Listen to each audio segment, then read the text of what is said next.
Hi guys, I hope you're well. I did a video not long ago, 5 reasons to buy an Audi A5 in 2023. I'll link the video in the description below. Anyway, I had a few comments about which engine I recommend buying.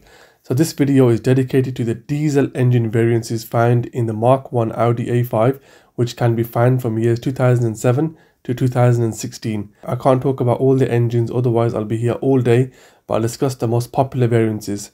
Depending on the interest from this video, I'll do another one on the petrol engines. For this video, we'll discuss the diesel engines, 2-litre TDI and the 3-litre TDI. So let's start with the 2-litre TDI engine and we'll go through the pros and cons for each one. So the first thing to note is this engine is predominantly designed with efficiency and fuel economy in mind. Road tax is very cheap at £35 a year and you can achieve top end of 50 miles per gallon.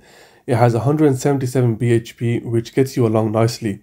With the remap you can achieve 200 bhp plus. Now if you're buying this car for commuting, if your work involves regular driving on both A and B roads, then this engine would be perfect. Good in-gear acceleration with very good MPG. However, if you're buying this engine and you predominantly drive during peak time traffic, or you're only going to be using it for local driving, then this engine wouldn't really suit you. The reason I say that is these engines are fitted with a DPF. So if you don't get a good run in, the carbon emissions could build up, which could lead to DPF issues. From my experience, these can be very expensive to fix and there's no guarantee it won't happen again. So that's something to definitely keep in mind.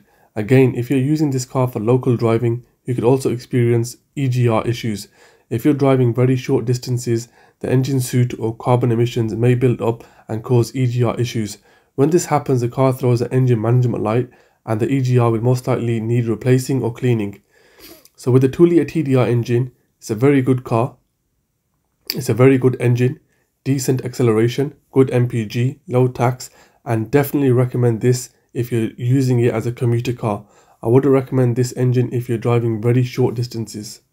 So moving on to the 3-litre TDI engine, again has the same issues in terms of DPF and EGR if you're going to be driving short distances only. However, this car has a lot more power and torque, 245 bhp. It of course sits in a higher tax band and returns around mid-40s MPG on a run. If you prefer a bit more excitement in your drive, then I definitely recommend this engine over the 2-litre TDI. It has very good acceleration and a remap could take this close to 300 bhp. Another thing to note with this engine is to check the intake manifold flaps are working fine. When I bought mine, there was an issue on both intakes, which I replaced. Whilst replacing, I got to the DPF, blanked off the EGR and remapped it too, and it was an absolute rocket. So I personally would recommend the 3-litre TDI over the 2-litre TDI, but it completely depends on the reason why you're buying the car and your needs. And just to clarify, there's no guarantee you'll have EGR or DPF issues, but you will most likely come across these issues sooner or later if you're only going to be nipping to the shops and back. If you have any more questions, please let me know. Thanks for watching and let me know what other videos you want me to make. Don't forget to like and subscribe and I'll see you on my next video. Peace out.